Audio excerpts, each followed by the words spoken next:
welcome back to Kitchen Chat. Hi friends. Everybody say hi. Say hi. Hi. I have a cookie in my mouth. It's so crazy. Bye. I've been trying to build a surprise, but I'm gonna build it tomorrow if I have time.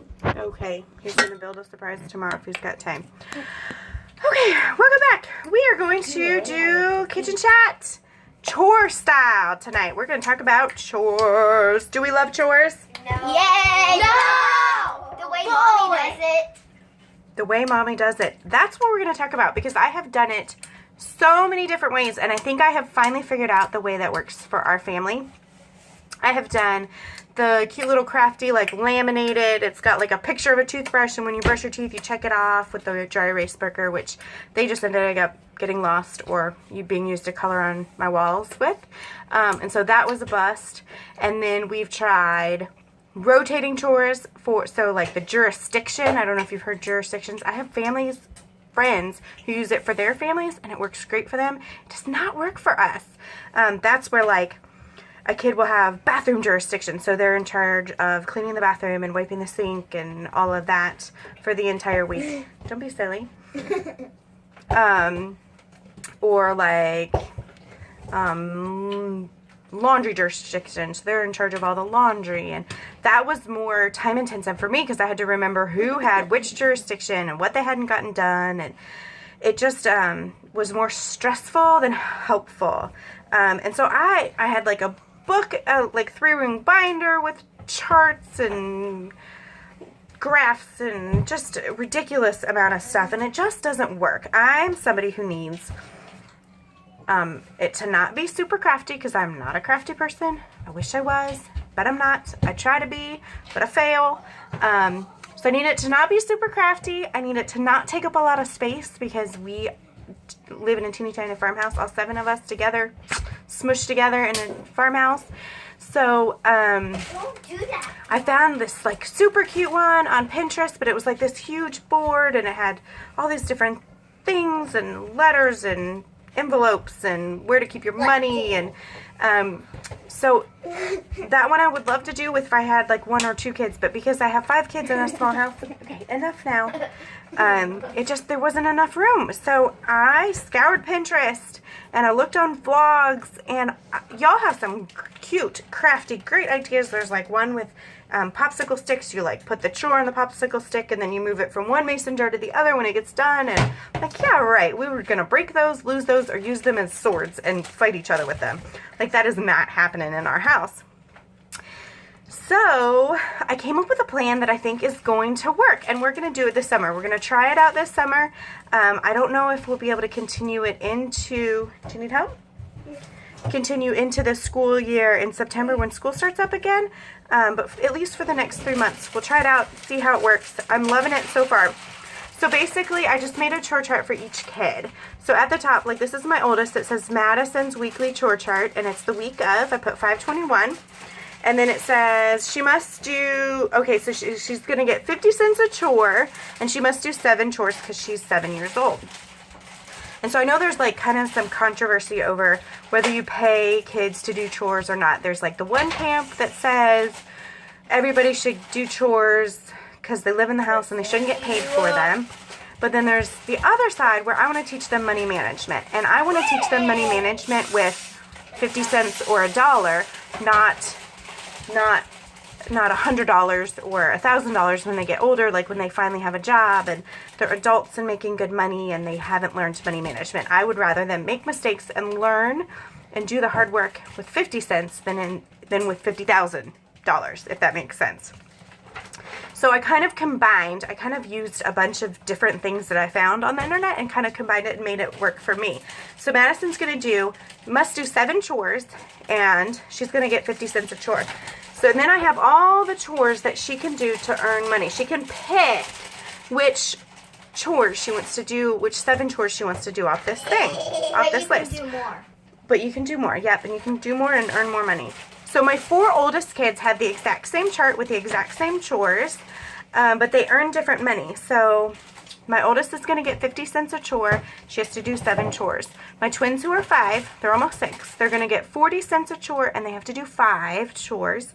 When they turn 6, they will get 45 cents a chore, and they'll have to do 6 chores. My 4-year-old is going to get 30 cents a chore, and she's going to have to do 4. And my 2-year-old is going to get 20 cents a chore, and he's going to have to do 2. Now, so this is what I have put on my chore list, things that are important to my family. And what I like about this is you can tailor it to your specific needs for your family. So the things that I have on our list is wipe the sink and put toothbrushes away, because it's like 5 kids zoom in and out of there, and there's like toothpaste everywhere, and there's toothbrushes everywhere, and I'm kind of sick of doing it twice a day. So have the kids do it, and that takes care of at least half the times that I would have to do it. So wipe the sink and put toothbrushes away. Clean the toilet, clean mirrors, empty bathroom trash cans, clean out trash from car, bring in belongings from car, pick up 5 things and put them where they belong. This one is awesome because I have got 5 kids. That's 25 things that I don't have to pick up at the end of the day. Do a load of laundry, separate laundry, match socks, pull up weeds, sweep porch, water plants, wash walls, wash doorknobs, wash doors, wash windows, set table for dinner, wipe table and chairs, pick up entryway, which is like the shoes, belongings, coats, bags, that kind of thing, like clean up the entry. Clean up the entry area. So that each one has a little dot next to it that they can fill it in. This is my oldest. You can see she is on a roll. She wants to get them all done. So then at the bottom I have make bed. So here's the caveat I have for doing your chores. Not only do you have to do the set a number amount, but you also have to make your bed every single day. So they mark it off when they've made their bed, and they have to feed their animal every single day. So if they don't make their bed one of these days, I don't care if they've done all of these chores, they're not getting paid. Because there's some things in life that you just have to do that you're not getting paid for, and life's tough. Like, there's just some things that you have to do. And so in our household, it's going to be make your bed. You must make your bed. So then if you'll notice, like right here, I don't know if you can see it, it's Sunday through Saturday. Then here, Monday is highlighted in red for Madison. That means her laundry basket comes down on Monday. For my twins, one is going to be Tuesday, the next one's Wednesday. My 4-year-old will be Thursday, and my 2-year-old will be Friday. That way, it's helping me with the laundry because they can knock out their laundry and knock out a chore by doing their own laundry, putting it in, switching it over, taking it back upstairs. I don't even have to touch it. And so that knocks that out. Okay, and then feed their animal. So each kid has their own animal. My oldest has 2 bunnies. They live outside. They need to be fed and taken care of. One of my son twin has a turtle who has to be fed. My twin daughter has a hedgehog. My 4-year-old has a pig who lives outside and some ducks.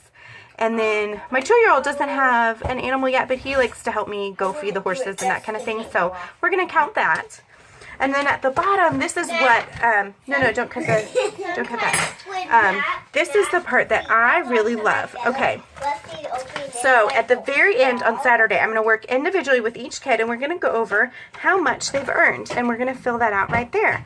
And then they're going to tithe 10% of that to our church, and they're going to save 10%. And that's mandatory, right? Because when you get a job, the government takes some of your money.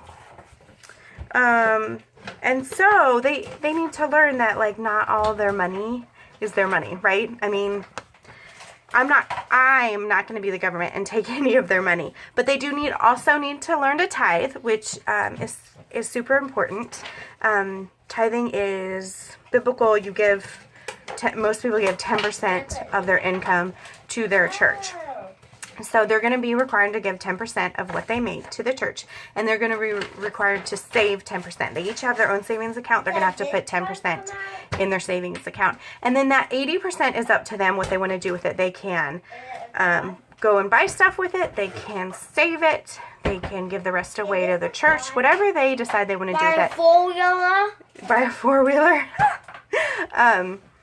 Whatever they decide they want to do with that is up to them. So I feel like that is going to help instill important lessons with the tithing and the saving, but also with the money management. Because if you blow your 80% on Monday when we go to Tractor Supply and you blow that 80%. Okay, I've asked you to stop once. I'm not going to ask you again. If they blow their 80% on candy on Monday and then we go somewhere else on Thursday and they don't have any money left, they've blown it. They don't get to get it.